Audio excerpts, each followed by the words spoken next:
우리 네 번째 구약 네 번째 시간 우리 같이 공부하도록 하겠습니다. 네 번째 시간은 이제 창세기로 구조에 대한 걸 우리가 좀 배웠고요. 그렇죠? 이게 신약도 마찬가지예요. 구조를 먼저 배웁니다. 그래서 신약은 어떠한 구조를 가지고 있는지 배열 순서를 먼저 배우고 그 다음에 그 배열 순서를 가지고 이제 그 내용 하나하나를 들어가는데 우리가 창세기 그리고 특히 욥기는 성경적인 기독교라고 얘기하는 우리가 성경적인 기독교의 세계관과 인생관을 배우는 매우 중요한 시간이다. 그러면 내가 기독교인이 되었다라는 건 뭐냐면 관점이 달라졌다는 거예요. 한마디로 얘기하면 우리가 정신적 내용으로 보면 내 의식이나 내 개념, 관념 이런 어떤 가치 기준의 내용으로 보면 가치관이 바뀌는 거예요. 세계관이 달라지는 겁니다. 관이란 결국 보는 눈이잖아요. 관점이에요. 예전에는 하나님 없이 나만 보면 됐는데 이제는 하나님을 인정하고 내가 어떠한 문제를 봐야 되는 관점이 달라진 거예요. 내가 어떤 결정을 내릴 때 과거에는 나만 좋으면 되면 됐어요. 그런데 내가 하나님을 믿고 나서 예수 그리스도를 영접하고 나서는 내 기준이 내가 아니라 하나님으로 달라지고 내 법이 아니라 하나님 말씀으로 달라지고 나만 좋으면 된 게 아니라 하나님도 좋으셔야 되는 거예요. 아니 어찌 보면 하나님이 first, 하나님이 좋으셔야 내가 좋은 거가 되는 내용으로 바뀌는 거죠. 그게 여러분 세계관과 인생관에 달라진 내용입니다. 이게 변화되려면 창세기의 말씀을 통해서 우리가 가져야 될 그리고 우리가 분명히 세워야 될 요소들이 있다. 내용들이 있다라는 것이지요.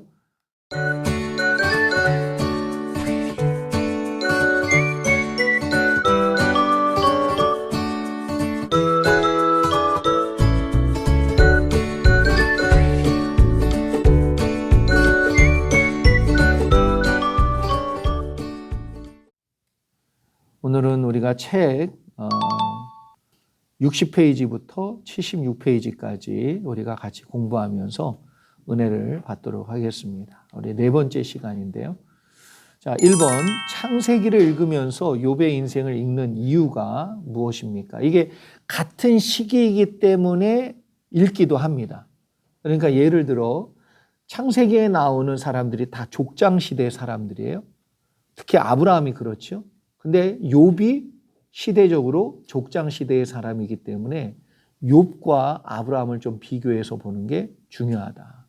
그리고 또 하나는 욥은 철저하게 하나님을 중심에 둔 인생이 무엇인지 그리고 인생의 희노애락 가운데 하나님이 어떻게 개입하시는지를 보여주고 있고 창세기의 중심 인물은 아브라함이에요. 그래 아브라함을 통해서 구속의 사건이 어떻게 진행되어지고 완성되어져 가는지 그리고 한 사람의 믿음이 어떻게 성장하고 이루어지는지 그 일을 하나님이 어떻게 섭리하셔서 만들어내시고 완성하는지가 다 나온단 말이에요. 그러니까 창세기와 더불어 욥기를 같이 보며 아브라함을 보면서 우리가 욥을 보면서 그 사람들을 서로 비교해 보면 또 얻어지는 것들이 존재하거든요. 그래서 우리가 아브라함과 욥을 같이 읽는 것이 좋다. 그래서 창세기가 성경적인 세계관을 보여준다면 욥은 성경적인 인생관을 보여줍니다. 그래서 이 두 가지 내용이 바뀌면 이 사람은 기독교적인 관점으로 바뀌었다. 이렇게 말할 수 있지요. 그래서 창세기의 아브라함과 이삭, 야곱과 요셉의 인생을 읽으면서 누구의 인생도 욥의 인생도 함께 읽어보면 성경적인 세계관과 함께 성경적인 인생관이 연결되어서 성경적 가치관이 우리 가운데 바로 형성이 될 수 있다. 그래서 여러분 우리가 그냥 단순히 믿는다 하면서 여전히 내 관점으로 살면 그건 믿는 게 아니에요. 여러분이 착각하시면 안 되고 진짜 믿는다라고 할 때는 하나님의 존재성을 인정한다라는 것도 포함하고 있다는 것을 분명히 우리가 알아야 됩니다. 두 번째, 하나님께서 준비된 사람 욥을 택하지 않고 아브라함을 택하신 이유는 무엇입니까? 그래서 창세기와 창세기에 나오는 아브라함과 욥을 우리가 비교하여서 보는 이유 중에 하나는, 아니 비슷한 시기의 사람인데 우리가 볼 때는, 여러분은 어떻게 생각할지 모르지만 제가 성경을 읽으면서 늘 던졌던 질문 중에 하나예요. 아니 비슷한 시기면 내가 하나님이면 나는 욥을 택할 것 같은데 여러분 어떻게 생각하십니까? 아니 욥은 되게 신실하거든요. 그렇잖아요. 욥이 그 어려운 중에, 그리고 그 주변에 이미 좋은 믿음의 친구들도 있었고 연단도 다 받았고, 그러면 믿음의 조상, 그러면 누가 낫겠어요? 나중에야 이제 아브라함이 아들도 바치고 믿음이 온전히 세워져서 멋진 모습이지만, 초기에 보면 부인한테 매달리고 살려고 머리 쓰고, 예? 또 분명히 믿음으로 그 자리를 지켜야 되는데 또 의심하고, 또 의심해가지고 이스마엘 낳고, 이스마엘 낳아가지고 또 어려움 겪고, 그럼 이런 고생을 왜 하나? 욥 택하면 그냥 쉬워져요. 예? 욥처럼 신실한 종이 어디 있어? 그런데 하나님이 아브라함을 택하셔서 하나님이 노력하세요. 하나님이 이루시고 하나님 완성하세요. 그래서 구원은 우리의 노력과 우리의 무엇인가 됨됨이가 아니라 전적인 하나님의 무엇이다? 은혜다, 은혜. 은혜. 진짜 한량없는 은혜. 아무리 생각해도 나보다 더 성품도 좋고 마음도 좋고 정신도 좋고 머리도 좋고 있어요. 이런 사람 쓰시면 하나님이 속 편해. 네? 안 그래요? 아니 나보다 말 잘 들을 만한 성품 좋은 사람들, 학교에서 애들 가르쳐 보면, 교회에서도 마찬가지예요. 딱 보면 저분은 참 하나님이 기뻐하시겠다. 있어요. 근데 진짜 말 안 듣고 진짜 자기 고집대로 하고, 저 사람 참 하나님 다루시기 힘들겠다. 이런 사람이 있어요. 여러분, 두 번째, 그래서 하나님께서 준비된 사람 욥을 택하지 않고 아브라함을 택하신 이유는 무엇인가? 하나님이요, 우리에게 베풀어 주시는 은혜, 알 수 없는. 그냥 하나님이 네가 좋다. 저도 나름 처음에 이제 목회자가 되겠다는 마음, 열정, 이런 것들이 되게 좋았는데 중간에 제 성품 때문에 제가 최 씨의 반곱슬의 옥리라고 그랬잖아요. 제 성품으로 볼 때 성도 여럿 잡아먹겠더라고요. 나하고 큰 싸움도 일어날 것 같더라고요. 그리고 제가 뭔가 이렇게 하나가 틀어지면 이게 제 마음에 계속 남는, 그러니까 그걸 못 버릴 것 같아서 제가 하나님, 나보다 훨씬 더 준비되어 있는 사람을 쓰시면 좋겠습니다. 저는 정말 기질상 저는 좋은 목회자가 되기에는 너무나 부족한 게 많으니까 하나님, 순전하고 온유하고 겸손하고 똑똑하고, 세상에 널린 게 그런 애들인데 하나님은 그런 사람을 선택할 수 있잖아요. 그러면 속 편하실 텐데. 제가 그래서 하나님 속 편하게 가죠. 나도 편하고 하나님도 편하고. 그래서 하나님, 나를 좀 포기해 주세요. 그러고 한 달을 매달렸던 것 같아요. 기도를. 근데 하나님이 그때 주신 답이, 난 네가 했으면 좋겠다 그러시더라고요. 왜요? 왜요? 난 네가 했으면 좋겠다. 그때 나도 모르는 그 막 폭포수와 같은 눈물이 막 펑펑 울었어요. 엉엉 울었어요. 왜 나냐고. 왜 내가 했으면 좋겠냐고. 막 우는데 그때 하나님의 은혜구나. 그러면 제가 쓰러져도 가고 자빠져도 가고 성질 내고도 회개할 거고 하나님 어떠한 일이 있어도 내가 이 길 꼭 가겠다고. 그리고 내가 내 성품을 바꾸겠다. 그렇게 기도했었지. 하나님 은혜인 것 같아요. 우리를 쓰시고 우리를 택하신 건 잘난 거 하나 없고 나보다 좋은 사람 훨씬 많아요. 진짜 하나님이 마음만 먹으시면 세계, 거부, 갑부 꿈에 한번 나타나서 야 회개해. 그리고 이제부터 내가 말하는 대로 돈 써. 대통령 한번 나타나서 야 회개해. 이제 앞으로 내가 말하는 대로 나라 운영해. 너무 심플하지 않아요? 나만 그렇게 생각해.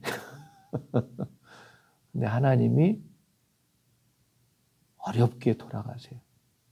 힘들게 돌아가세요. 왜? 그래서 미련한 자를 들어서 지혜로운 자를 부끄럽게 하셔서 하나님이 하셨다는 걸 보여주시기 위해서.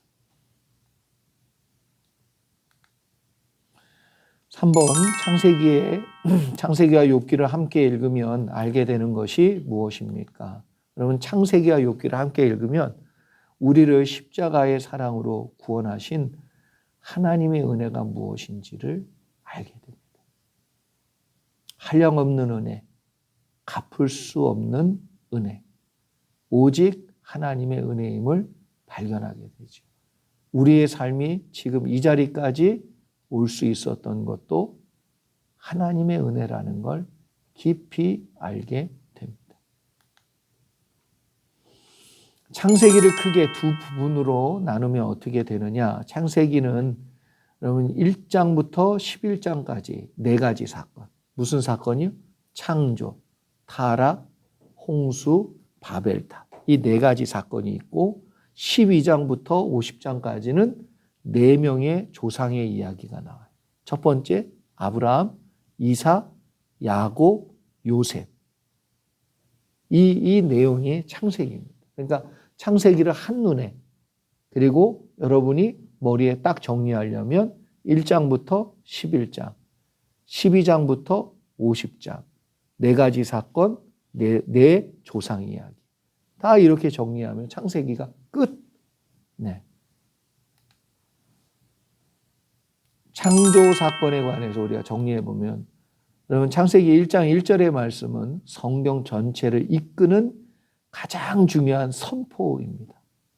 그리고 신앙 고백이에요. 태초에 하나님이 천지를 창조하셨다. 이거는 여러분 세상이 자연이 아니에요. 자연. 피조물. 우리가 이걸 자연이라고 부르면 안 되는 게 자연은 스스로 자자를 써요. 그래서 자연은 스스로 생긴 거야. 자연 발생적으로 생긴 거예요. 그런데 이 세상은 자연이 아니고 피조물이에요. 피조물. 피조세계야. 누가 있어요? 창조하신 분이 있어. 그러면 창조하신 분이 주인이에요. 주인. 우리가 할 말이 없어요. 창조하신 분이 주인이야. 그렇죠? 그런데 그 시작이 언제였다고요? 태초에. 그러면 시작이 있고 그 다음에 뭐가 있다는 거예요? 끝이 있다는 거예요. 그러니까 창세기에 나오는 1장 1절 말씀 속에는 여러분 모든 성경의 내용과 인류의 역사의 내용에 그 깊은 뜻이 담겨져 있어요. 그래서 이 말씀이 사람의 가치관과 세계관과 인생관을 나누는 분기점이에요. 자, 욥이 잘못한 거 있어요, 없어요? 인간적으로 보면 없어. 그런데 하나님의 관점으로 보면 털어서 먼지 안 나오는 사람 있다 없다? 그럼요. 다 있어요. 그런데 욥도 자기가 잘했다라고 생각하는 기준이 누구였어요? 자기 자신이었어요. 근데 마지막에 가서 하나님이 기준이시라는 걸 깨닫고 욥이 뭐예요? 죄를 뒤집었어요. 죄를 뒤집어 쓰면서 하나님 앞에 회개합니다. 하나님 그러잖아요. 따지세요. 너 내가 얘기하면 다 알아? 모르거든. 근데 아는 척했어. 그렇죠? 하나님의 기준으로 보면은 죄가 있다라고 인정해야 되는데 자기 기준이 맞대는 거예요. 계속. 난 내 기준으로 볼 때 틀린 게 없다는 거예요. 근데 하나님이 내가 내 기준으로 죄 딱딱딱 집어내면 너 없을까?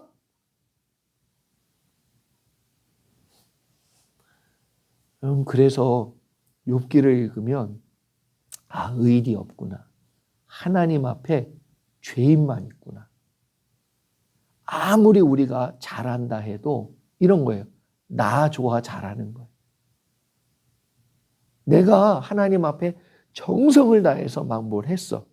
그래서 우리 어린 애들 이렇게 키우는 집에서 저도 우리 큰딸이 어느 날 뭘 배웠는지 뭐 아빠 쿠키 해준다고 막 그래가지고 막 부엌을 다 난리를 시켰어요. 막 그냥 온통 부엌을 다 막 그리고 밀가루 온통 밀가루 그래가지고 뭐 했는데 솔직히 맛대가리도 없었어. 근데 그걸 아빠를 해준다고 했어. 자, 맛은 없는데 기뻐요. 그렇죠? 자기 기준에 자기가 아빠한테 대단한 걸 해준 것 같아. 근데 그러고 어떻게 하는 줄 아세요? 지방에 들어가. 야, 그리고 드레스로 쫙 갈아입고 나오더라. 자, 뒷정리는 누가? 엄마 아빠가 이제 다 해야 돼. 자, 자기 기준에 하나님 앞에 엄청난 걸 해드린 것 같아. 자기 기준엔 하나님 앞에 나처럼 해주는 사람이 누가 있냐? 근데 하나님이 그걸 어떻게 해요? 아버지이시기 때문에 기뻐 받아주시는 게 은혜지 내가 엄청난 걸 해드린 적이 사실은 없어요. 우리가 뭔가 한다고 하면 할수록 그래서 우리 또 딸이 또 이렇게 딸 얘기가 자주 나오네. 뭘 그렸다고 이렇게 왔는데 아빠를 그렸다고 그러는데 아빠가 아니야. 괴물이야. 아빠를 그렸다는데 약간 괴물이야. 내가 봐도 피카소야. 최 피카소. 근데 그걸 보면서 미국 아빠들은 뭐라 그러죠? 와, 원더풀. 막 그냥 엄청난 칭찬을 해주잖아요. 그래서 저도 너무 잘 그렸다고. 그래서 하나님께서 천지를 창조하셨다는 것을 믿을 수 있어야 그 다음에 어떻게 된다? 모든 성경이 열리게 된다. 하나님이 우리를 사랑하시는 걸 느끼고 알고 그래서 이 창조의 말씀 하나님이 태초에 천지를 창조하셨다. 이 정의, 이 내용이 받아들여질 때. 6번 타락 사건에 관해서 정리해 보세요. 아담과 하와가 선악을 알게 하는 나무의 실과를 따먹었기 때문에 하나님과 어떻게 됐죠? 단절되었어요. 뭐가 단절됐습니까? 기준이, 생각이, 법이, 마음이, 그리고 생명이 단절됐어요. 관계가 단절됐어요. 하나님과 단절되었다는 것은 하나님의 생명으로부터 단절을 말하며 또한 하나님의 기준에서 벗어났다는 뜻입니다. 여러분 죄라는 이 단어가 헬라어로 하말티아 이렇게도 얘기해요. 표적, 타겟에서 이렇게 벗어날 때 그때 쓰는 말입니다. 다른 말로 하나님의 법에서 벗어난 것 자체가 뭐다? 죄. 자기가 하나님 되어 자기 자신의 법으로 사는 거죠. 하나님의 관역에 맞춰야 되는데 자기가 쏘고 싶은 거에 맞추고 뭐래냐면 나는 맞췄다는 거야. 그런데 하나님의 표적에 맞춰야 되는데 자기가 하나님 되어 자기 자신의 법으로 사는 거지요. 자기의 생각이 법이 된 것입니다. 이것이 죄의 상태이며 타락이다. 홍수 사건에 대해서 정리해 봅시다. 하나님으로부터 단절되고 타락한 인간은 자신이 뭐가 된다? 주인이 되고 중심이 되고 하나님이 된 인생을 살기 시작합니다. 이게 죄를 가지고 있는 모든 사람의 내용이에요. 그래서 의인은 없나니 하나도 없는 거예요. 있을 수가 없어. 그래서 하나님이 말씀하시는 삶이 아닌 자신이 원하는 삶을 살기 시작합니다. 누가 원하는 삶? 하나님이 원하는 삶이 나에게 있어요. 이렇게 하기를 원해. 그런데 그걸 알면서도 뭐예요?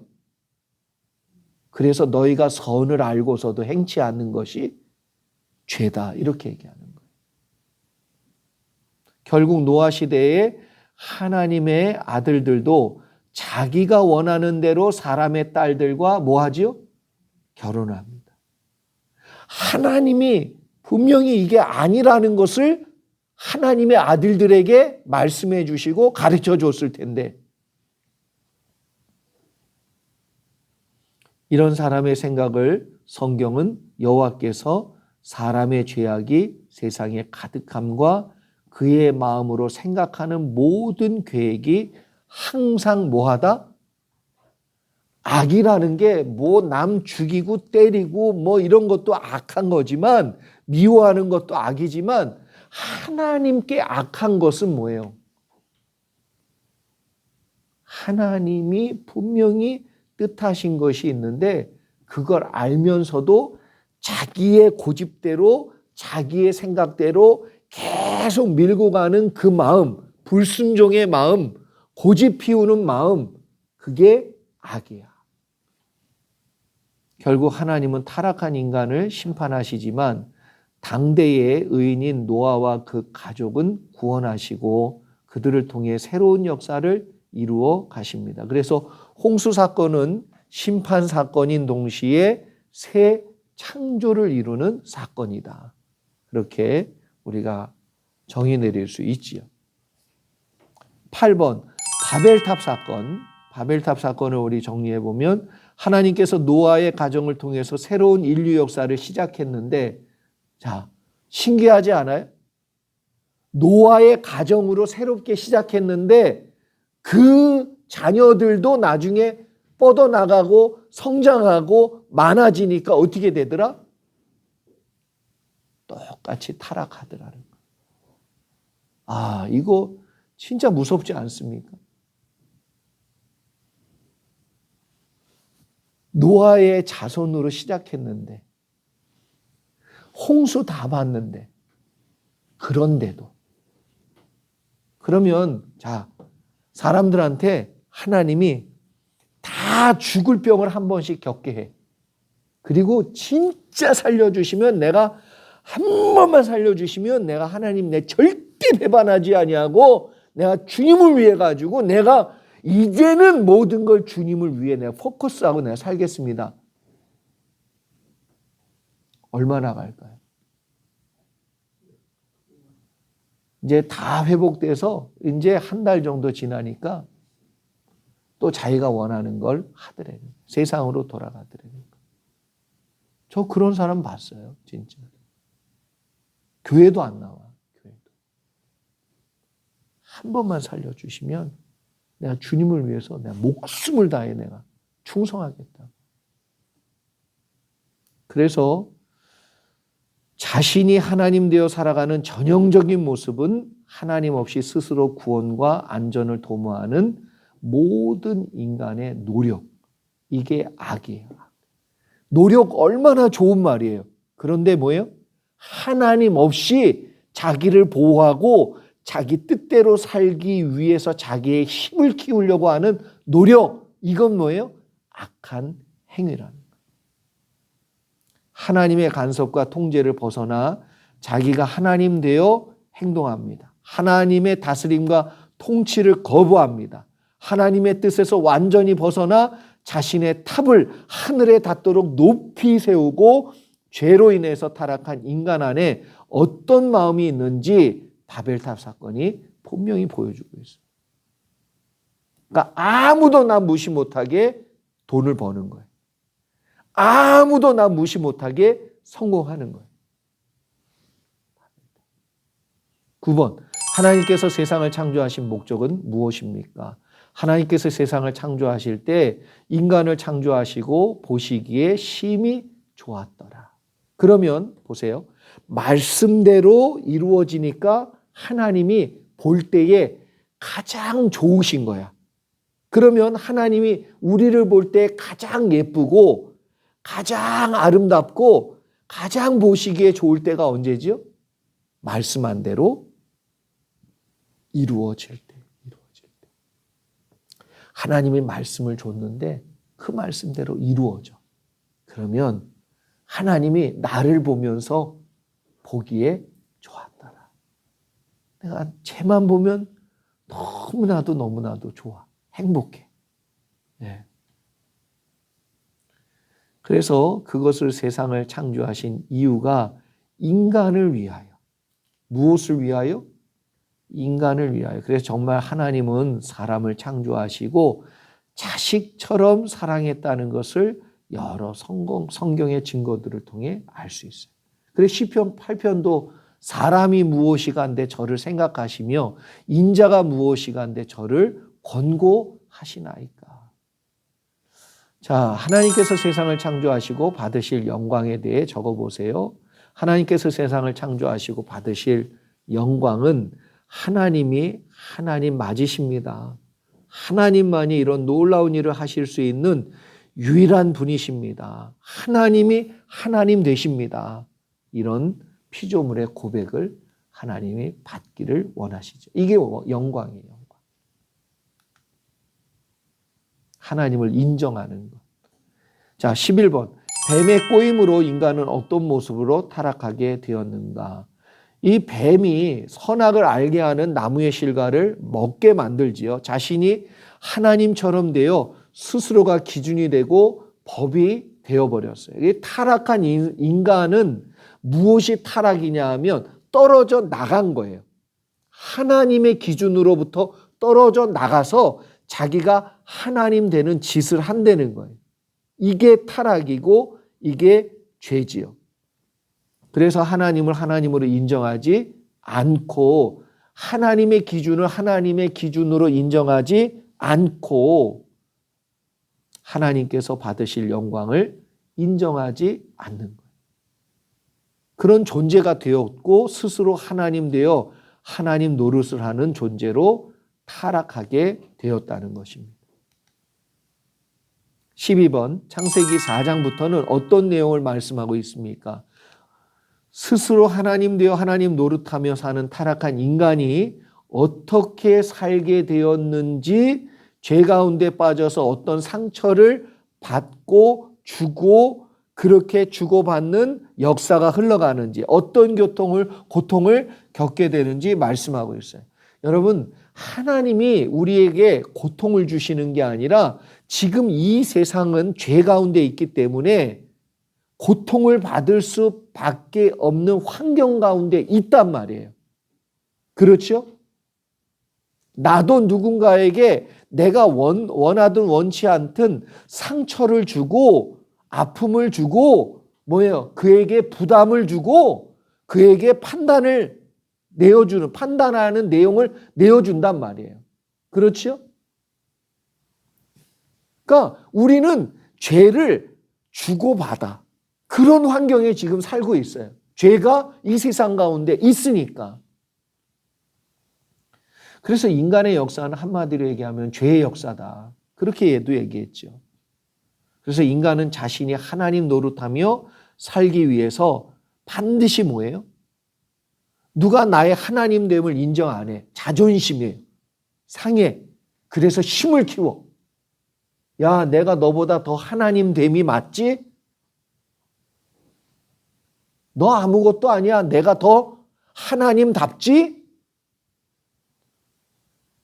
이게 사람의 마음속에 깔려있는 정말 무시무시한 죄의 본능이죠.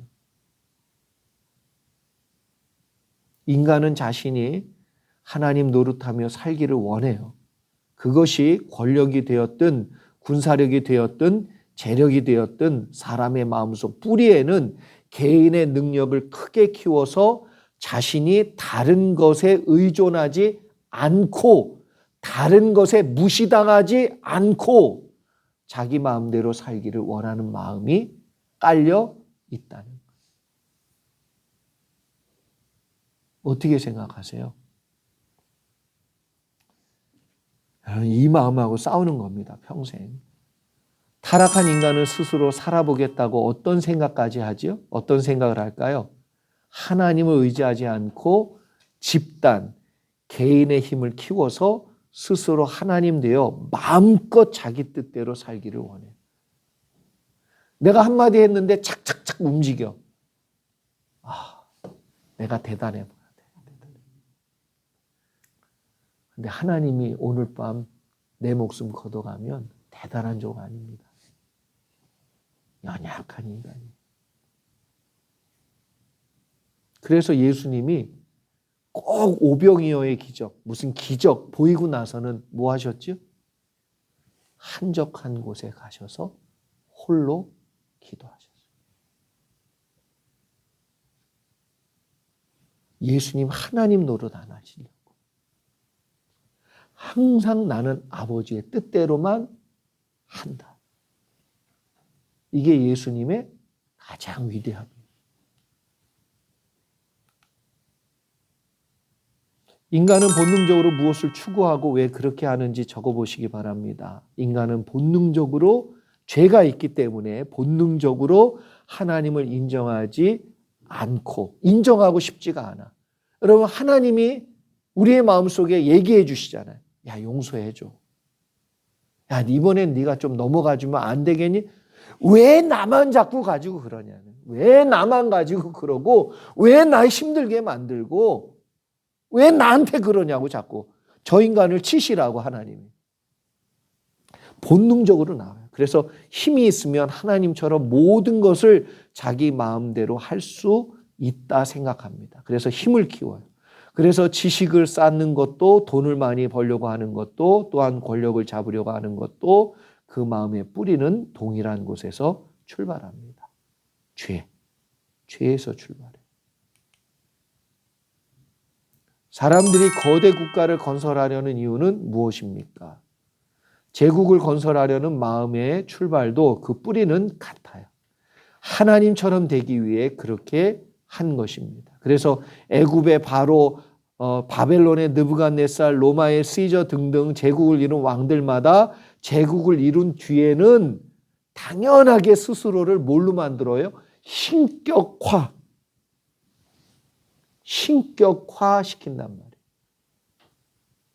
스스로 하나님처럼 백성들 앞에서 신이 되려고 하는 마음이 나타나죠. 가인과 아벨은 각각 어떤 인물들인지 적어보세요. 가인은 스스로 하나님 되려는 사람의 대표적인 인물입니다. 여러분 이걸 잘 아셔야 돼요.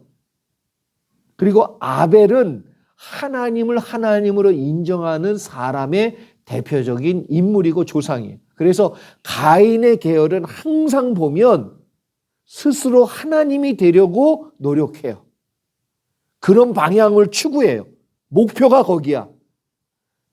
그런데 아벨의 계열은 하나님을 하나님으로 인정하는 사람들의 계보예요.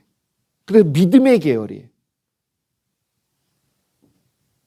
우리가 말씀을 해석할 때 어떤 태도와 생각으로 받아야 되느냐? 여러분, 하나님의 말씀은 반드시 말씀이 이야기하는 것까지만 받아들이면 돼요. 말씀이 말하지 않는데 내가 거기에 멈추지 아니하고 넘어가잖아요. 그럼 그때부터는 하나님의 말씀이 나를 지켜주지 않아요. 그래서 제가 이번 주에 말씀을 지켜라 라고 얘기할 때 그 샤미르하고 어원이 같다고 그랬죠. 울타리라는 샤미르하고 어원이 같아. 그 울타리는 밖에 있는 적이 그리고 짐승들이 들어오지 못하게 막아주기도 해요. 그런데 양이 그 울타리를 넘어가는 순간 보호를 받는다, 못 받는다? 못 받는다. 그게 말씀의 말씀. 지켜라. 성경이 설명하지 않는 것을 억지로 설명하려고 목회자가 이런 거 하면 안 된단 말이에요. 성경이 설명 안 하는데 왜 내가 설명해? 그래서 뭐라고 그랬냐면 말씀을 빼도 문제지만 말씀을 뭐예요? 애디해도 문제다. 그거 하나님 분명히 말씀하셨어요. 죄 없다 하지 않겠다고 그랬어요. 오직 우리에게 특별히 계시해 주신 하나님의 말씀을 통해 하나님의 뜻을 분별해야 안전합니다. 그러니까 말씀에 없는데 뭐 막 내가 능력 받았다, 환상을 받다, 이거 됩니까 안 됩니까? 그 다가올 미래를 다미 선교회라고 뭐 10월 28일 날 예수님 재림한다. 나중에 그분 그 박효진 장로님 그 간증 들어보면 그분이 교도소에 들어왔는데 마지막에는 마음을 바꿨어. 기도해 보니까 아닌 거예요. 아니대. 그래서 자기가 실수했다고 그 다미 선교회 사람들한테 다 얘기했는데 목사님이 감옥에 들어가더니 변심했다. 사람이 변절했다. 이렇게 얘기하더래요. 그래서 그 사람들이 막 그냥 광적으로 마지막에는 아무도 안 듣더랍니다. 그래서 그 날짜 계산을 잘못했다는데 날짜 계산을 잘못했겠어요? 본인이 성경에 근거한 게 아니니까 틀린 거지. 네. 때와 시한은 누구도 모른다? 아들도 모른다고 그랬어요. 아니 예수님도 모르는데 어찌 이장님 목사님이 알아? 어찌 뭐 그 예언하는 아이가 알고? 나 도통 이해가 안 가요. 참 성경대로 믿어야 됩니다. 벗어나면 이단되는 거죠. 히브리서 11장을 근거로 아벨의 제사만 받으신 이유를 적어보세요. 여러분 이거 중요합니다. 아벨이 가인보다 나은 제사를 드리는 건 제물 때문에 그러지 않아요? 노력 때문에 그런 거 아니에요? 뭐지요? 믿음으로 드렸냐 안 드렸냐. 그럼 믿음이 뭐냐가 중요해요. 믿음이. 여러분 가인이 드린 제사는 믿음의 제사가 아니었다는 거예요. 그럼 아벨의 제사는 아벨이 믿음으로 드렸기 때문에 하나님 받으셨다. 히브리서 11장에 나오는 내용이 그렇단 말이에요. 그러면 여러분 믿음과 반대되는 개념이 뭐냐면 행위예요. 행위. 그러면 행위가 좌우하지 않는다는 얘기예요. 그렇죠? 아벨은 하나님이 중심이고 하나님을 초점에 두고 하나님을 하나님으로 인정하는 마음으로 하나님이 원하시는 제사를 드려야 되겠다. 이게 내용이에요. 행위는 그 다음이야. 정성도 그 다음이에요. 어떤 목사님이, 이 목사님 얘기해서 자꾸 죄송한데 부흥회를 갔는데 이 목사님은 천성적으로 개고기를 못 먹어. 근데 목사님 대접을 잘한다고 한국의 많은 교회들도 그렇고 제일 많이 또 모시고 가는 곳 중에 하나가 아주 그 몸보신 시켜드린다고 개고기집을 옛날에는 그게 비쌌거든요. 그리고 몸에 좋으니까 그걸 근데 그분은 하나 못 먹어. 근데 개고기집에 갔는데 목사님의 의견을 묻지도 않고 그분들이 같이 온 분들이 눈이 뒤집혀가지고 그 교회 담임 목사님, 부목사님, 뭐 전도사님, 뭐 장로님 할 것 없이 개고기를 막 다 먹고 나니까 강사 목사님이 안 먹는 걸 알았어요. 누구 좋아서 간 거예요? 그리고 대접 잘했대. 나 좋은 대로 예배 다 드리고 주님 영광 받으셨지요? 야, 너 좋아서 드린 거지? 나는 영광 하나도 맛도 못 봤다. 믿음이 아니잖아요.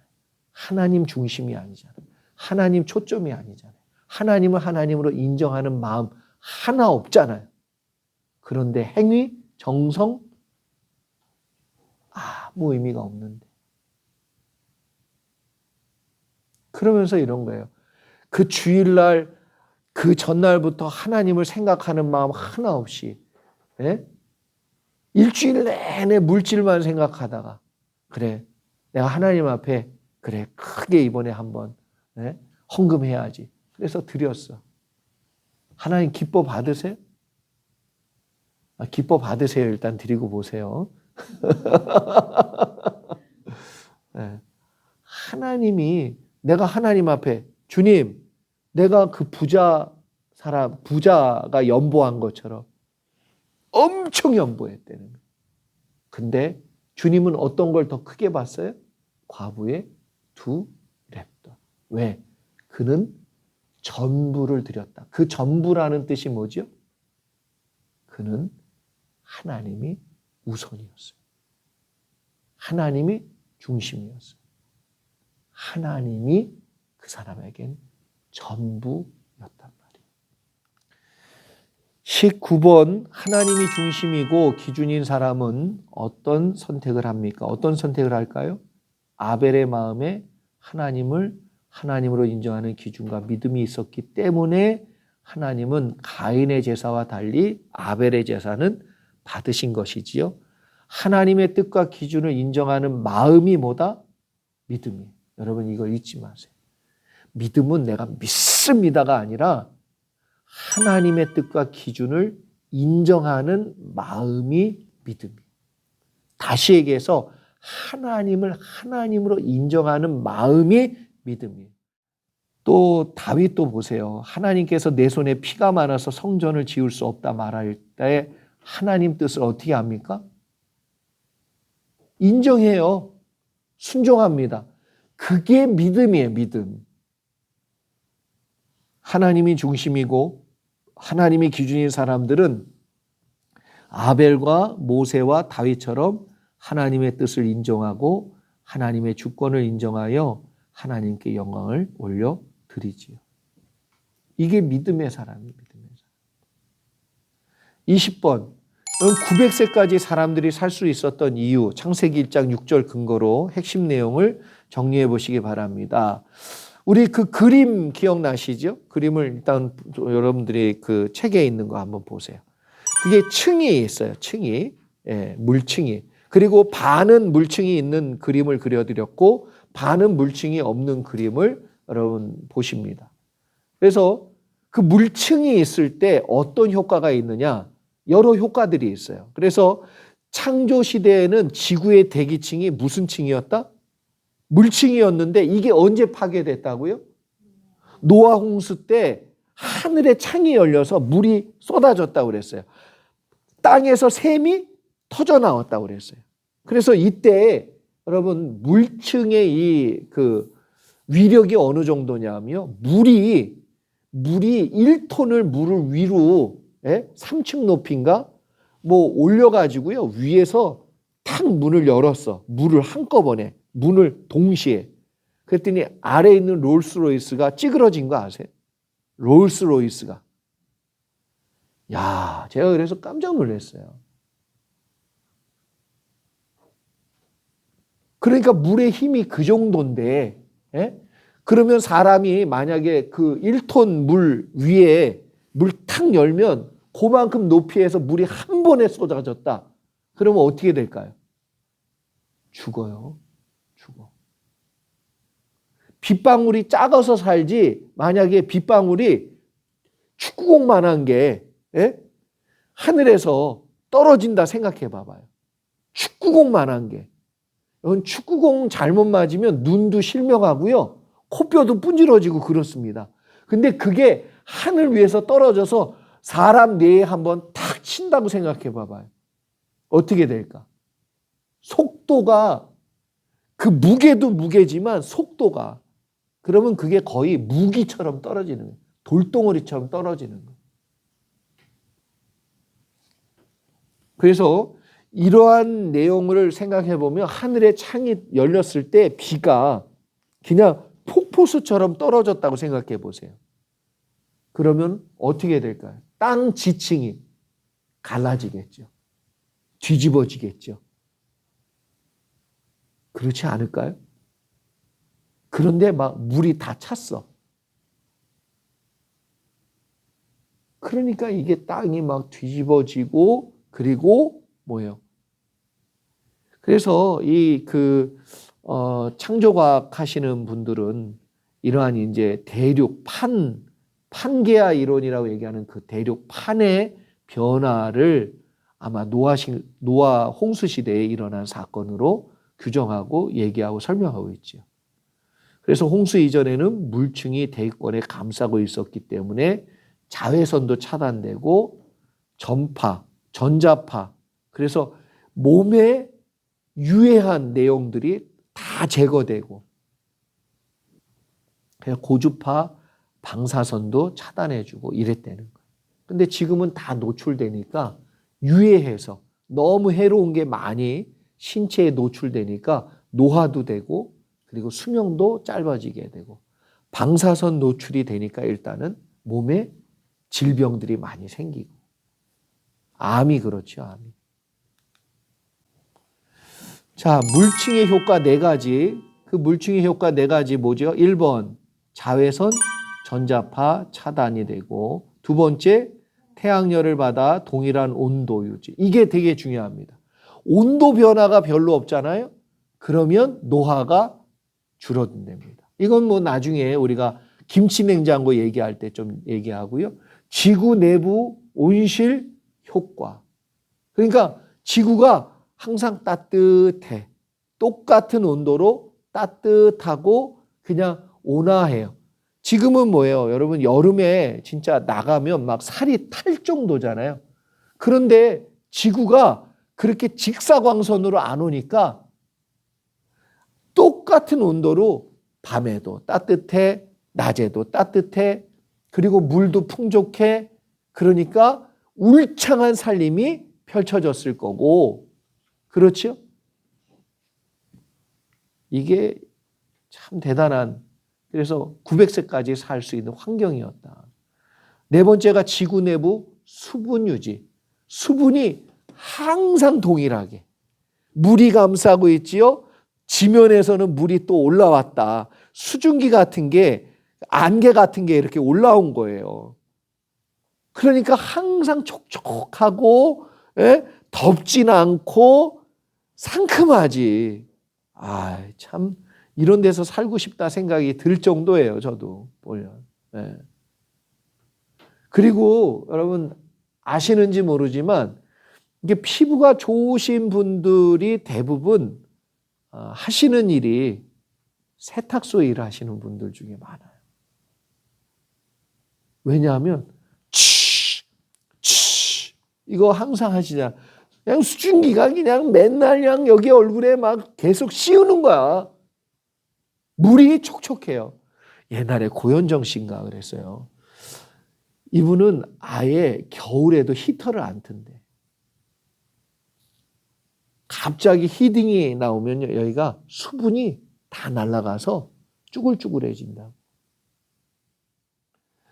자, 22번 물층의 효과를 김치냉장고 원리로 설명해 본다면, 저도 이걸 우연히 알게 됐는데, 여러분 일반 냉장고는 무엇으로 온도 조절하냐면 바람으로 온도를 조절합니다. 그래서 이거 말고 커머셜 같은 거 보면 열다가 그 산업용 같은 경우는 문을 탁 닫으면 바로 냉기 소리가 휙 나요. 그게 돌아가는 소리도 나요. 그리고 닫고 바로 열려고 그러면 열려진다, 안 열려진다? 안 열려져요, 그게. 왜 그러냐면 온도 조절을 맞춰야 되니까.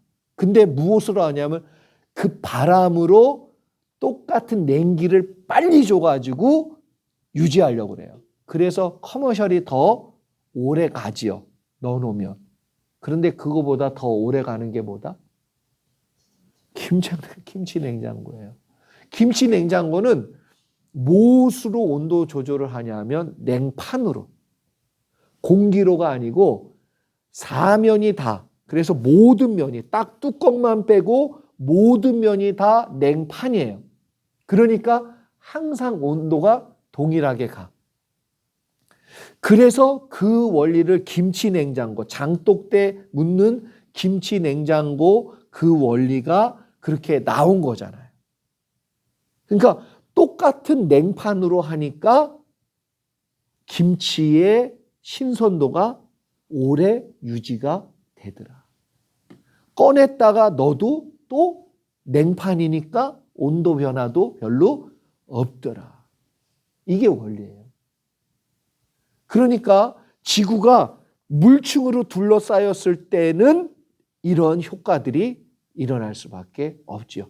동일한 온도로 그게 최적화될 수 있는, 그래서 인간의 몸이 최적화될 수 있는 동일한 온도를 계속 유지해주고 전자파, 유해파 다 차단해주고 수분 유지해주고 그리고 오염물질이 뭐가 있어? 다 올게닉.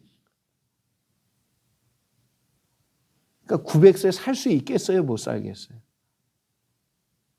이런 원리로 물층이 지구와 인간에게 어떤 영향을 주었는지 추측할 수 있는 정보를 제공해 주고 있습니다.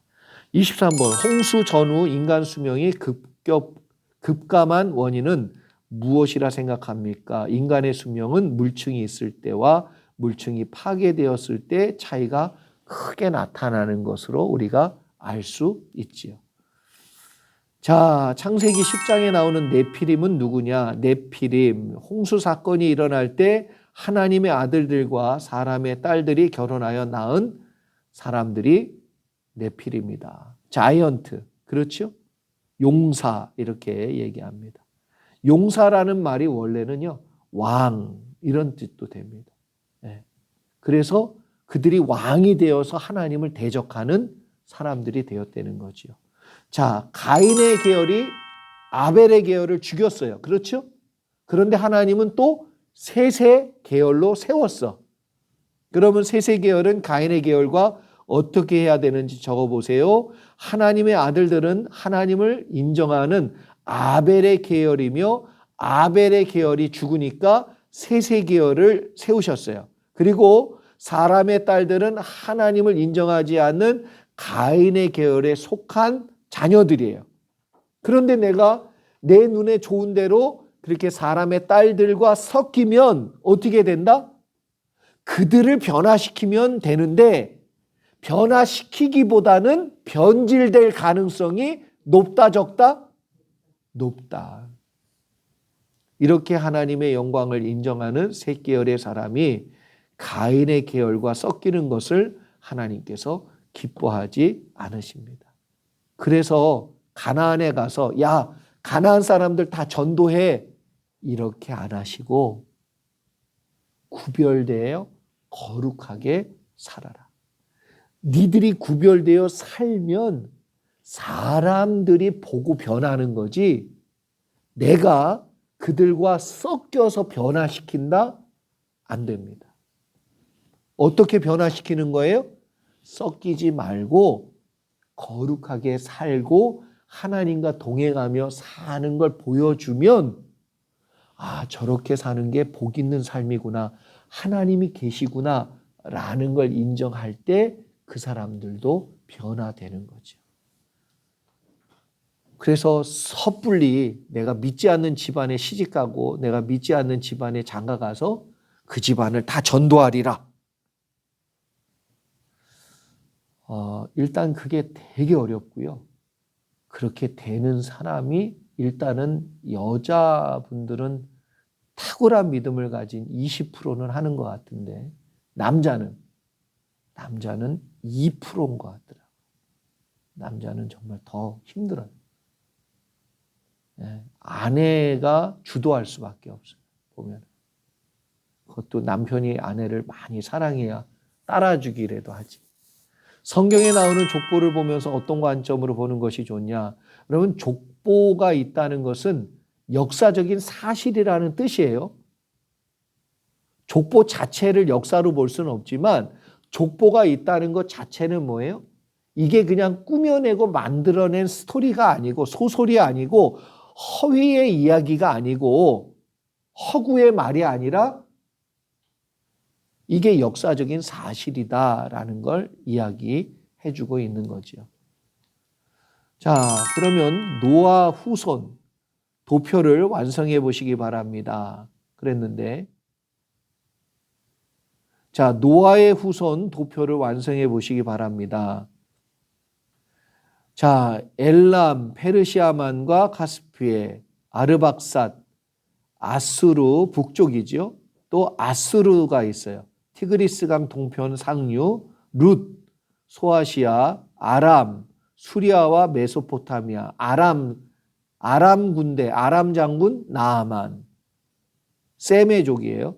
우스, 팔레스틴 동쪽과 에돔 북쪽, 그리고 훌, 그리고 에벨, 아라비아인과 히브리인의 조상. 그리고 3대로 넘어가면 에벨의 후손, 욕단의 후예지요. 녹색 부분, 여기 녹색은 아닌데 다른 원래 녹색 내용이 있어서. 그리고 알모닷, 그리고 셀렙, 하살, 마윗, 그렇죠? 예라, 하도람, 오발, 아비, 마엘, 스바, 오빌, 하윌라, 요밥, 11 후손으로 이렇게. 그리고 에벨 후손 벨렉, 메사와 스발, 아라비아 사람들이에요. 이 사람들은. 자, 함의 자손은 구스, 보이시죠? 구스는 에티오피아 사람들, 그리고 미스라임, 붓, 그 다음에 가나안, 7족속.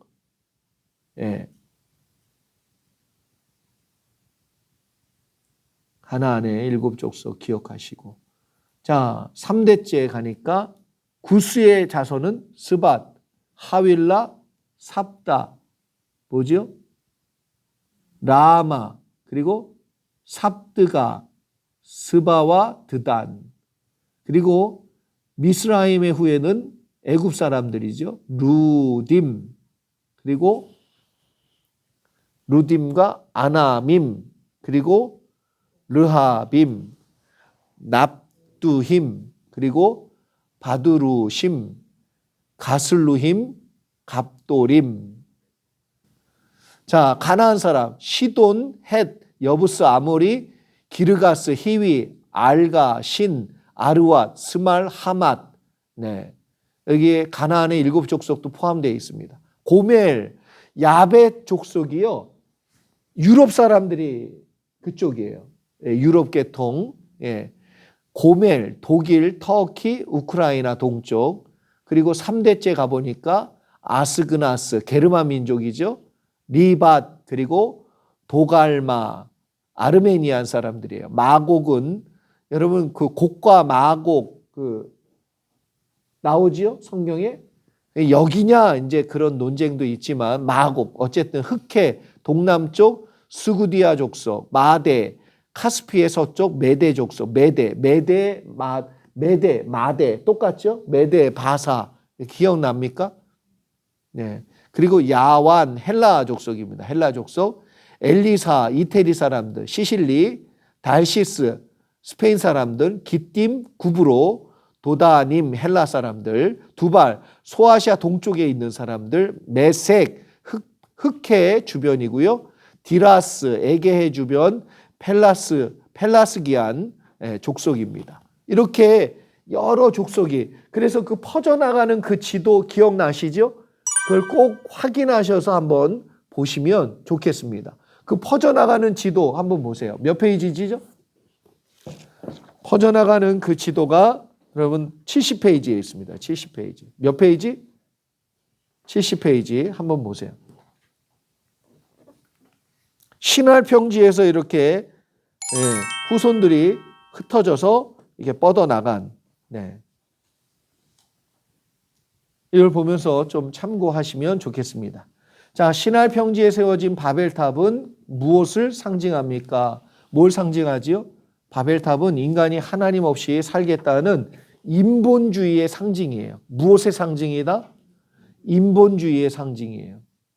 다시 말해 왜 하나님께 영광을 돌려야 하는가? 우리가 노력해서 하나님이 아닌 우리의 이름을 내고 우리가 영광을 받아야 마땅하다고 생각하는 내용이 깔려 있어요. 이렇게 자기가 하나님 되려는 생각의 뿌리가 죄고 그 열매가 바로 바벨탑이다. 네. 그러면 나도 내 인생에 바벨탑을 쌓을 가능성이 있다 없다? 그럼요. 내가 하나님 되려고 하는 마음을 내려놓지 않으면 언젠가 내가 뭔가를 이루었는데 그게 되돌아보면 뭐가 된다? 바벨탑. 그래서 주의 뜻대로 행하지 않으면 하나님 나라를 갈 수가 없다. 주여 주여 하는 자마다. 그런데 뭐라고 그랬냐면 아버지 뜻대로 행해야, 그 말이 뭐냐면 네가 하나님 노릇을 안 했어야 되는데 네가 하나님 되며 네가 하나님 노릇하고 살아왔는데 그게 믿음이냐? 믿음이 아니라는 거죠. 믿음이 없이는 하나님을 기쁘시게 못해요. 그래서 하나님께 나아가는 사람은 하나님을 하나님으로 인정해야만 합니다. 그래서 이렇게 자기가 하나님 되려는 생각의 뿌리가 죄이고 그 열매가 바로 바벨탑이다. 그걸 잊으면 안 됩니다. 바벨탑 사건과 함께 등장하는 인물에 대해 적어보세요. 그들은 가인과 네피림과 같은 계열의 사람으로서 다스리는 사람이라 불리는 니므롯이 나오지요. 니므롯은 제국의 황제와 비슷한 위치의 인물이었다. 그러니까 집에서 아버지가 황제야. 다 시켜. 가부장적인 거하고 그 사람이 하나님 노릇하는 거하고 여러분 비슷한 게 많아요. 그렇게 기독교인들이 보면 그래서 되게 남녀 평등으로 가고 화목으로 가고 연합으로 가고 이런 게 많은 이유가 거기에 있습니다. 바벨탑 사건은 하나님께서 무엇을 보여주신 사건입니까? 언어를 혼잡케 함으로써 하나님 나라를 대적하고 하나님의 영광을 빼앗으려고 하나님을 하나님으로 인정하지 않으려는 죄를 심판하고 하나님의 영광을 드러내 보여주신 사건이 바로 바벨탑 사건이죠.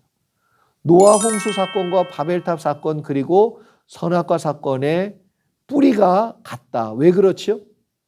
하나님을 하나님으로 인정하지 않는 생각과 마음에서 출발하기 때문에 그래요. 어떤 형태가 되었든 이 출발이 똑같으니까 결과가 똑같이 나오는 거예요. 하나님의 다스림과 통치를 거부할 뿐만 아니라 하나님께 당연히 드려야 할 영광까지 돌리지 않는 거죠. 영광을 가로채는 거죠. 아담과 하와가 선악을 알게 하는 나무를 먹고 하나님처럼 되려고 했던 생각의 뿌리는 죄가 되어 인간을 고통 가운데 빠지게 하는 근본적인 원인이 되었고 이 뿌리는 지금도 우리 가운데 나에게도 역사한다 안 한다? 정말 늘 깨어 있으셔야 돼요. 안 그러면 자칫 잘못하면 내가 하나님하고 원수 짓을 할 수 있고 하나님이 네가 누군지 내가 모르겠다 나중에 이 참담한 말을 들을 수도 있다니까요.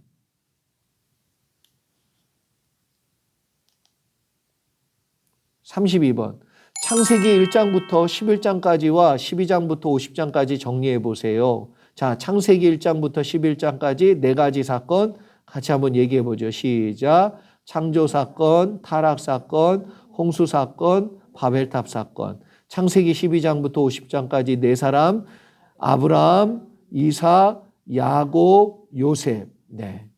자, 33번. 믿지 않는 사람들이 왜 남의 나라 역사를 알아야 된다고 질문하는 것은 무엇을 모르는 것입니까? 제가 우리 큰 집에 갔더니 우리 큰아버님이 저한테 물어본 질문이었어. 어려서 제가 그 답을 못했어. 예. 야, 너는 네 나라 역사도 다 모르면서 너는 우리 족보도 다 모르면서 남의 나라 족보 알고 남의 나라 스토리 알면 무슨 의미가 있냐? 근데 내가 답을 못했어요. 그래서 이게 늘 궁금했는데 왜 그들이 그런 질문을 하죠? 이스라엘의 역사가 남의 역사로 알기 때문에. 그런데 이스라엘 역사는 남의 역사가 아니라 구원의 역사예요. 구원의 역사. 그럼 그 구원의 역사가 나하고 상관이 있어요, 없어요? 있지요. 나도 구원의 백성이 되려면. 그렇죠? 내가 최씨 집안에 태어났으니까 최씨 족보가 나한테 의미가 있는 거지 여러분한테는 의미가 있어요, 없어요? 담임 목사 족보인데. 그러면 우리 아내는 있어요, 없어요? 이게 이름 올라갔거든, 우리 아내도. 예? 그래서 최시영의 처 그래가지고 족보에 올라갔거든요. 이스라엘 역사는 한 나라의 역사가 아니고 구원의 역사다. 이걸 잊지 마시기 바랍니다. 갈대아 우르란 어떤 표현 방식을 말하는 거냐? 갈대아는 도, 우르는 시, 그래서 충청남도 천안시 이렇게 표현하는 방식이에요. 그래서 갈대아, 우르 이렇게 붙여서 부릅니다. 갈대아는 큰 지역 이름, 우르는 도시 이름이다. 이렇게 아시면 돼요. 아브라함의 순종과 이삭의 순종 그리고 예수님의 순종은 어떤 연관성이 있냐? 택함 받은 세 계열의 사람은 아브라함처럼 믿음의 길을 가는 것이고요. 아브라함은 하나님의 말씀 앞에 순종하고 하나님의 하나님 되심을 인정하지요. 그러니까 믿음으로 사는 거예요. 하나님을 하나님으로 인정해야 믿음으로 살게 되어 있어요. 그래야 순종하게 되어 있어요. 하나님을 하나님을 인정 안 하니까 여전히 내가 믿음으로 안 살고 내 꾀로 살고 내 능력으로 살고 내 경험으로 살고 내 마음으로 살아요. 믿음으로 안 살아. 이것은 나중에 이삭의 순종과 연결이 되고요. 인생을 맡기는 거지요. 이것은 예수님이 십자가에서 하나님 아버지의 뜻을 따라 피 흘려 죽으심으로 하나님께 영광을 올려드린 것과 연결이 됩니다. 이걸 어떻게 아느냐? 여러분, 예수님의 위대함이 어디에서 나오냐 하면 십자가에서 죽으셨어. 그것도 위대한 내용이지만 십자가에 죽으라고 말씀하신 하나님의 뜻에 마지막까지 순종하셨어. 이게 정답이에요, 사실은. 나의 뜻대로 마옵시고 아버지의 뜻대로 하옵소서. 이 잔을 마시지 않고 지나갈 수 있으면 그렇게 해주시지만 나의 뜻대로 마옵시고 아버지 뜻대로 하옵소서. 하나님을 하나님으로 마지막까지 인정해 드렸어요. 그게 예수님의 십자가예요. 그러면 내 십자가 내가 지고 갈 때 왜 나한테는 이런 어려운 걸 주셨어요? 왜 내 인생은 이렇게 꼬이고 왜 나는 이렇게 힘든 길을 가야 되고 남들은 저 평탄하게 가고 저 여자는 무슨 복이 있어? 남편 복이 있어? 뭐 자식 복이 있어? 이런 얘기 하지 말고 근데 하나님이 나한테 원하는 십자가이면 어떻게 져야 돼요? 감사합니다. 주님, 내가 이 십자가 지고 가기를 원합니다. 그 사람이요, 예수님 같은 십자가를 지면 상도 예수님 같은 상을 받을 줄 저는 믿습니다. 그러니까. 그래서 나중에 이게 다 연결이 되는 거지요. 36번. 인간의 죄의 문제를 해결할 수 없다면 그 이유는 무엇이며 어떻게 죄의 문제를 해결할 수 있느냐. 그 방법을 적어 보십시오. 죄의 문제는요, 절대로 인간의 능력으로 해결할 수 없습니다. 왜 그렇지요? 인간은 스스로 하나님이 되려고 하는 마음을 내려놓을 수 없는 존재.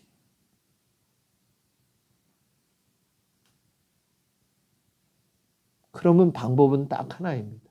내 속에 들어와 하나님 노릇을 해주실 수 있는 유일한 그분이 나의 주, 나의 하나님이 되셔야 돼요. 그분이 바로 예수 그리스도죠. 그래서 모든 죄를 그가 담당하셨다. 믿으십니까? 내가 하나님 노릇하려고 하는 모든 마음과 그 뿌리를 다 예수님이 지시고 그분이 죽고 부활하셔서 예수 그리스도 그분이 성령 안에서 우리 속에 들어와. 그래서 예수 그리스도를 믿는 자마다 하나님의 자녀가 되는 권세를 주셨으니. 믿는 게 뭐라고요? 영접하는 자, 곧 그 이름을 믿는 자들에게는. 그래서 성경은 우리가 죄의 문제와 구원의 문제를 해결하는 길이 하나님의 은혜밖에 없다는 것을 아브라함과 믿음의 조상들을 통해 증거하며 확인시켜주고 있지요. 37번. 이스마엘이 후사가 될 수 없는 이유는 뭐죠?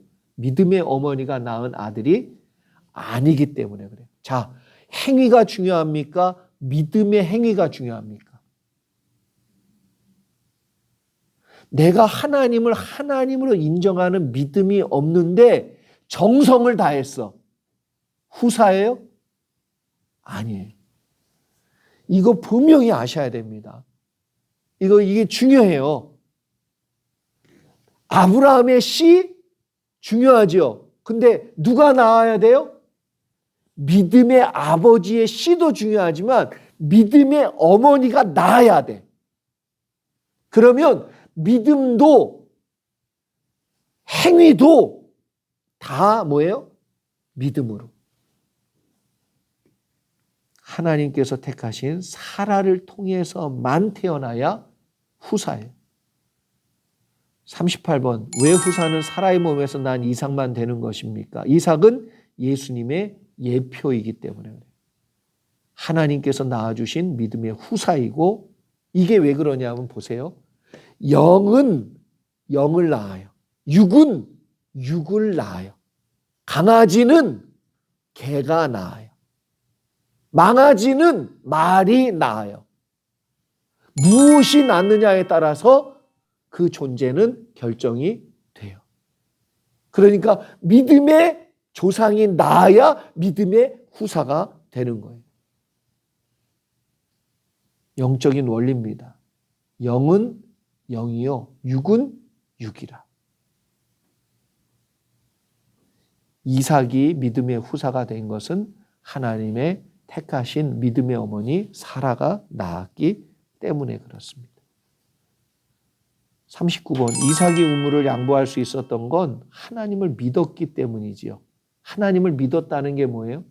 하나님의 하나님 되심을 인정했다는 거예요. 그래서 우물이 내 운명을 좌우한다 그러면 싸워야 됩니까? 안 싸워야 됩니까? 그러니까 하나님의 존재가 없고 하나님이 없는, 하나님이 우리의 생사화복을 주장하시는 우리의 아버지이시고 창조자이시고 주인이라는 마음이 없으면 내가 운물 빼앗겨.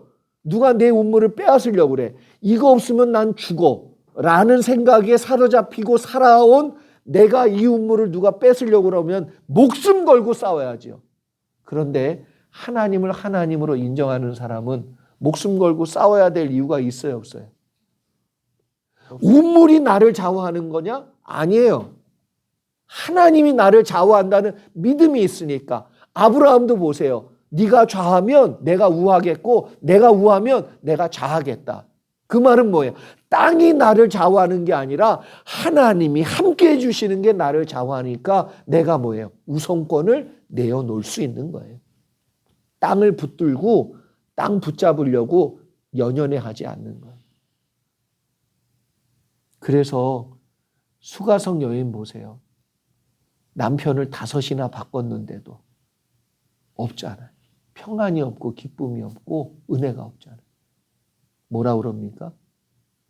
네가 내가 누구인지를 알았더라면 나에게 와서 물을 달라 했을 것이다.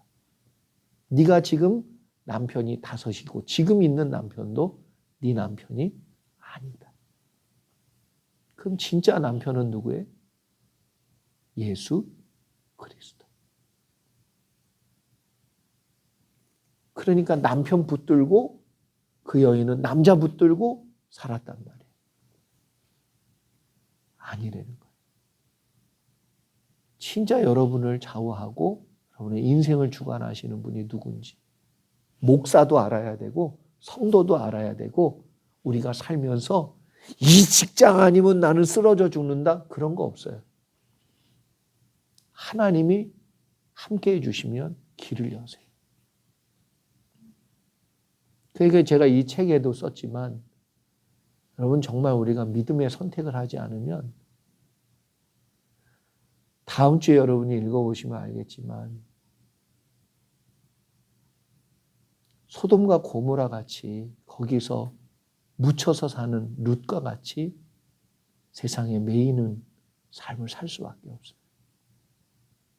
세상을 이기는 삶을 믿음으로 사세요. 그러기를 축복합니다.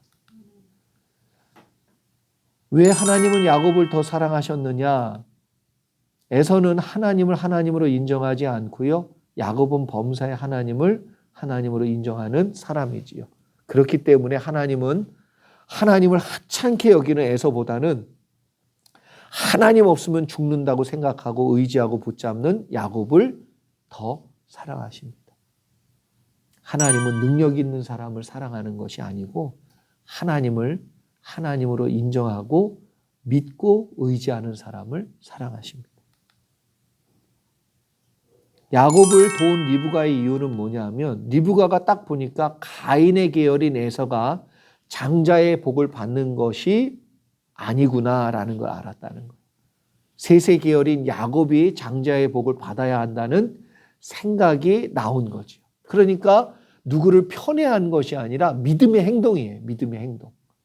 인간적인 생각에서 나온 것이 아니고 리브가는 자신이 하나님의 뜻을 따라 아버지의 집을 떠나 오직 하나님만 바라보고 여기까지 온 것처럼 그런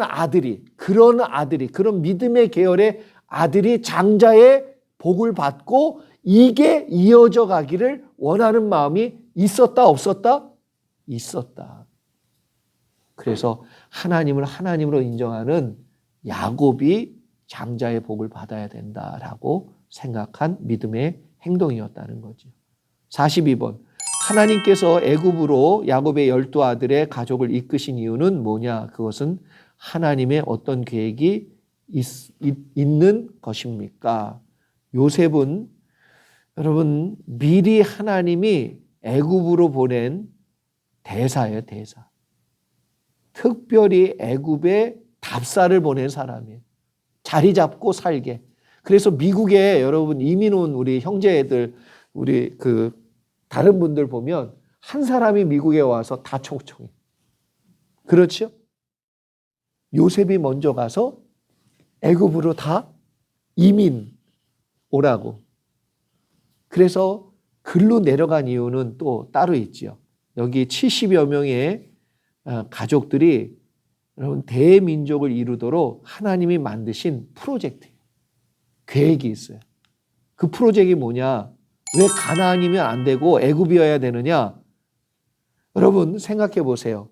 가나안 땅은 농사가 계절마다 우기 때만 되는 지역이에요. 그리고 이미 거기에는 뭐예요? 사는 사람도 많았어. 이 민족이 있었어요. 그리고 자기 땅도 아니야. 그러면 사람들이 숫자가 늘어나는데 한계가 있어요. 환경이 되게 중요합니다. 그런데 애굽으로 내려가니까 나일강 삼각주 그리고 거기에 애굽 군대가 지켜줘. 보호해 주잖아요. 그러니까 외적으로도 침입이 있다 없다? 여러분 조선왕조 500년에 침입 얼마나 많이 당했는데. 그런데 만약에 이스라엘 땅 가운데 있어 봐봐요. 위아래로 맨날 오고 가면서 치대지. 그런데 애굽에서는 애굽 군대가 보호해줘. 또 애굽에서 나라에서 밥도 먹여줘. 뭐만 하면 돼요? 낳기만 하면 돼. 낳기만 하면 돼. 그러니까 400년 사이에 70여 명의 가족이 200만이 넘는 장정만 60만이 넘는 대민족을 이루게 만들었대요. 그럴 수 있는 환경이 됐다는 거예요. 애굽이라는 나라는 또 땅이 넓으니까. 이게 다 가능성이 있는 거죠. 그러니까 하나님의 이 프로젝트를 우리가 알면 하나님의 이 섭리가 대단하시다. 그러니까 우리의 인도하심을 하나님이 분명히 알고 계시고 도와주실 줄 믿습니다. 44번 요셉이 민족의 기틀을 만드는 일에 쓰임받은 이유는 뭐냐? 이게 중요해요. 여러분 요셉이 인생이 파란만장했어요. 매 순간 오직 하나님을 하나님으로 인정하는 믿음으로 승리합니다. 연단을 받을 때마다 요셉이 늘 하나님을 중심에 뒀어요. 보디발의 아내 앞에서도 내가 하나님 앞에서 득지하리요. 그러니까 이런 신앙의 고백이 분명했지요. 보디발의 아내가 세상의 가치관이고 세상의 관점의 사람이고 힘이 있었어요. 그런데 요셉은 그 힘에 눌리면서도 믿음을 잃지 않았단 말이에요. 이게 중요해요. 그러면서도 하나님의 하나님 되심을 끝까지 놓지 않았어요. 그게 믿음이야.